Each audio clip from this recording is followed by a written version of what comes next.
নমস্কার সবাইকে, রাঙামাটি তীরন্দাজ ধারাবাহিকের আজকের পর্বে আপনারা দেখতে চলেছেন যে নবারুণ প্রমিতা এরা সবাই তো কম্পিটিশনে চলে যায়। ওখানে যে নবারুণ প্রমিতাকে বলে, দেখেছো তো প্রমিতা কেমন ভাবে সাজিয়েছে, এটা কোনো সাধারণ কম্পিটিশন হচ্ছে না। কৃষ্ণ তখন বলে হ্যাঁ দাদা ঠিক বলেছো, কম্পিটিশনটা খুব টাফ তাই না।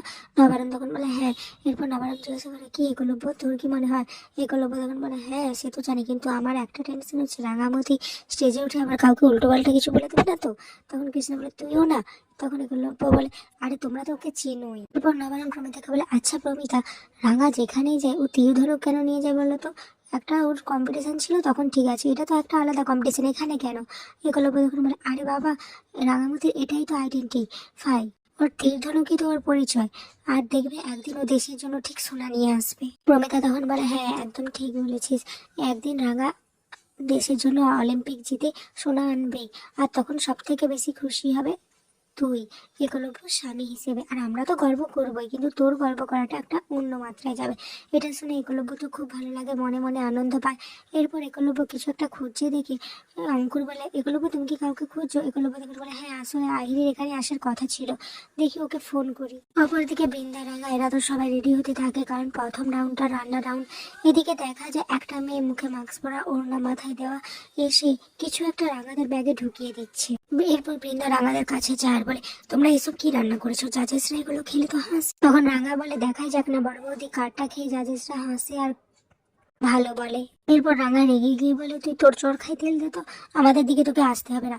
এরপর বোধন বলে রাঙামতি, আমরা ছোটবেলাকেই দেখে এসেছি তোর অনেক সাহস, কিন্তু আমাদের তো এত সাহস নেই, আমাদের তো এই এত বড় শহরে বুক ধকধক করে, এত ভয় পাচ্ছিস কেন বোধন। রাঙা তখন বলে ওরা কি, আমরা কত মাইল হেঁটেছি, কতবার বাঘের মুখে বেঁচে ফিরে এসেছি, হাতি আমাদের ঘর বাড়ি ভেঙে দিয়েছে, আমরা কত কষ্ট করেছি, আর এরা এরা তো কিছুই করেনি। এই শহরের মানুষরা তো মিথ্যে সোনার গহনা রে, আর তোরা তোরা কুষ্ঠ পাথর, তাই ভয় পাস না, আমরা লড়ে নেবো। কি তোরা পারবি তো আমার সাথে থাকতে।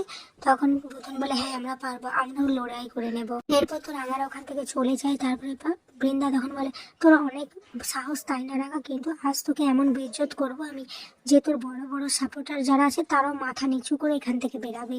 এরপর তো বৃন্দা সুব্রতদাকে ফোন করে, সুব্রতদা চলে আসে ছদ্মবেশ নিয়ে।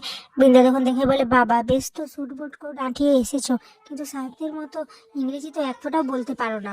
সুব্রতদা তখন বলে আরে তুমি ওসব কিছু চিন্তা করো না, আমি সমস্ত কিছু ম্যানেজ করে নেবো। ওর বৃন্দা তো তার সমস্ত প্ল্যানগুলো সুব্রতকে বলতে থাকে। সুব্রত এটা শুনে বলে এ কি বলছো, একবার যদি রাঙামতি আমাকে ধরতে পারে তাহলে আমাকে পুরো বাটা কাটা করে দেবে।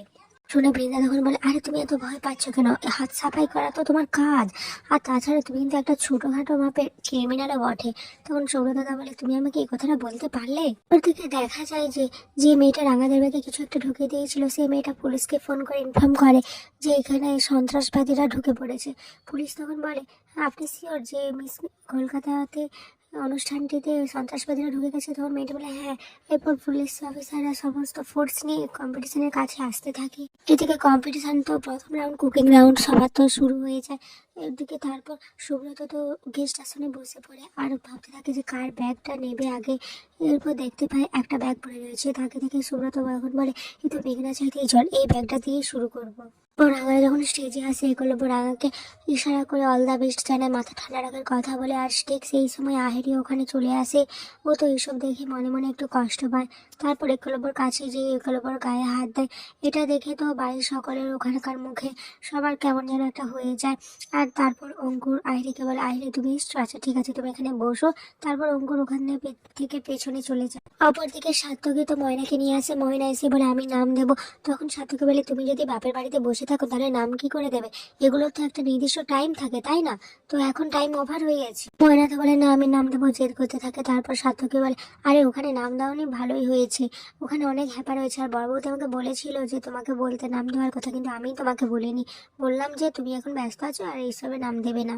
ময়না তখন রেগে যায়, বলে কি তুমি আমাকে বল। সার্থকী তখন বলে আরে আমি তো জানি তুমি কেমন, তুমি এখানে আমার মান সম্মান ডোবাবে, তাই তোমার নাম না দেওয়াটাই বেটার। আর তাছাড়া বৌদি অনেক প্রিপারেশন নিয়েছে, বৌদি জেতার চান্স আছে। এখানে আজকের পর্বটি শেষ হয়ে যায়।